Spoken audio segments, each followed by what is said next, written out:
We left off with, I thought you were on birth control. I like for it to be noted that I had not been on birth control our entire relationship. He was very aware, and also as to why he was not against it. Also, I'd like for it to be noted that there was no attempt to pull out that particular day. About a week went on, and there was a little bit of communication, and the communication was regarding terminating the pregnancy. I was told that he would help me. I just needed to get to Orlando and we would do it there. I said, okay, not a problem. But just know it has to be a quick turnaround because I have to get back to work and I can't let my parents know. Please understand, I had no idea how abortions worked at all. So I'm thinking that I could just get up and turn around. Anyway, communication ceased again.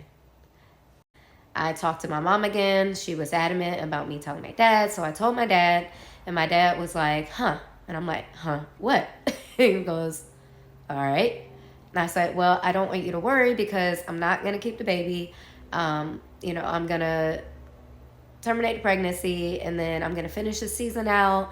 I'm going to go to Vegas. I'm going to fulfill this contract that I got with Treasure Island. Like, I had all these plans and I was going to pursue my career.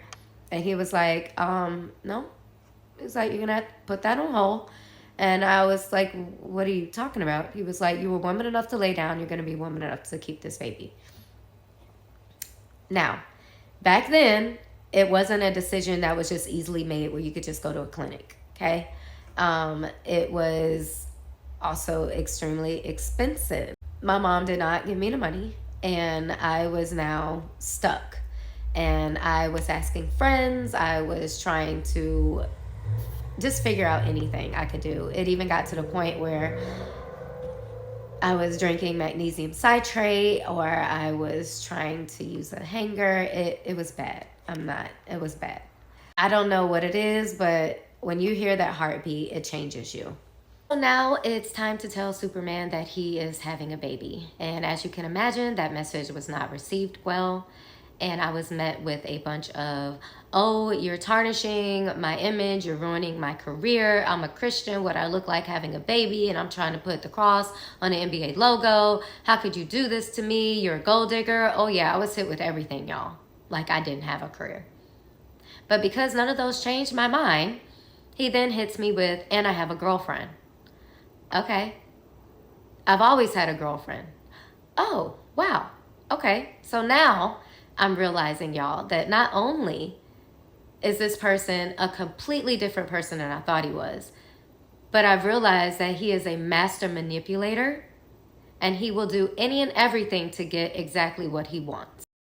I was then met with hell on earth. When I was about 4 or 5 months pregnant, I was asked to attend a meeting at a restaurant right around the corner from my townhome. I agreed to it, and when I got there, one of the first things said to me was, "You don't look pregnant." I said, "Thank you." They said, "No, because you have your belly ring in still." Mind you, I had already had this conversation before about wearing a belly ring while I was pregnant. I just liked it.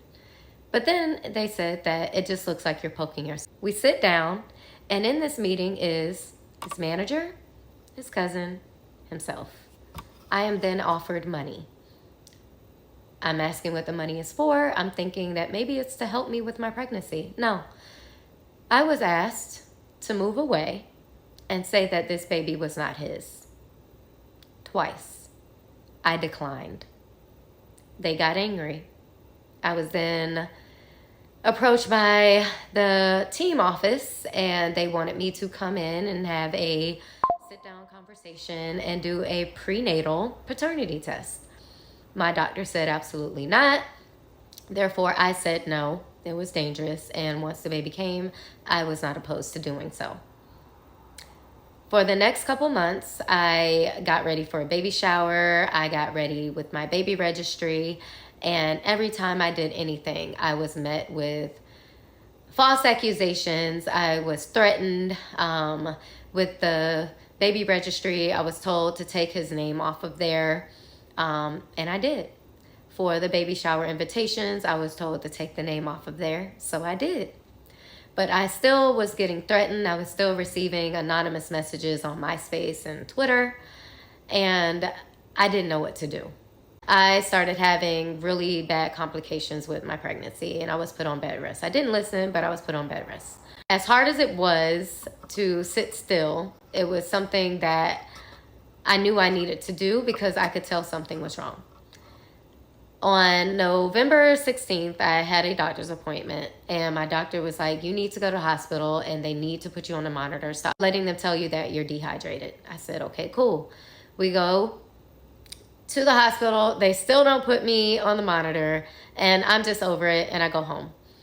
Around 3:33 that next morning, November 16th, I woke up to excruciating pain. I threw something down the stairs. My brother came up, who had been staying with me. I told him I needed to go to the hospital. We go to the hospital. They finally put me on a monitor, and they're like, oh my gosh, you're having contractions for real. No shit.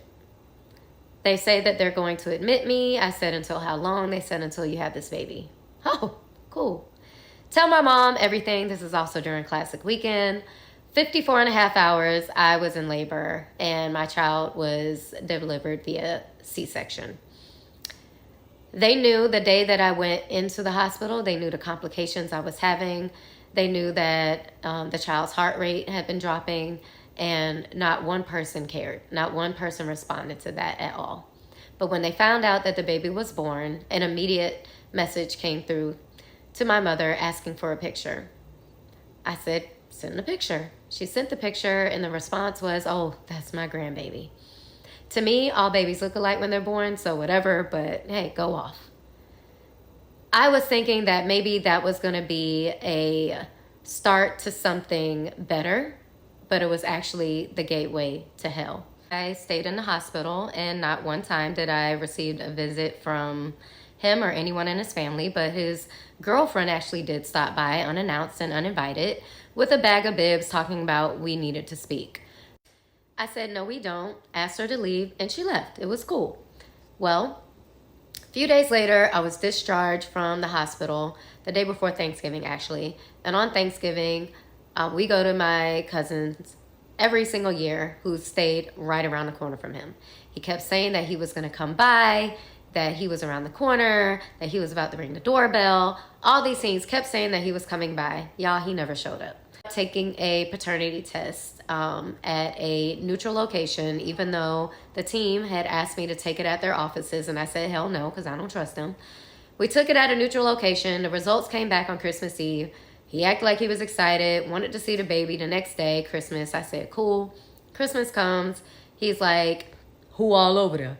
And he wanted to see him by himself. I said, absolutely not. I'm not telling my family to leave. They're my support system. So they stayed. He comes in. He's with his cousin. His cousin is taking all these pictures. I'm not taking pictures. His cousin's taking pictures. Next thing we know, a few days later, these pictures that his cousin has taken, one in particular where he's laying on the sofa and our child is on his shoulder, has now gone, like, I guess back then, viral. And everybody now knows that Superman has a baby.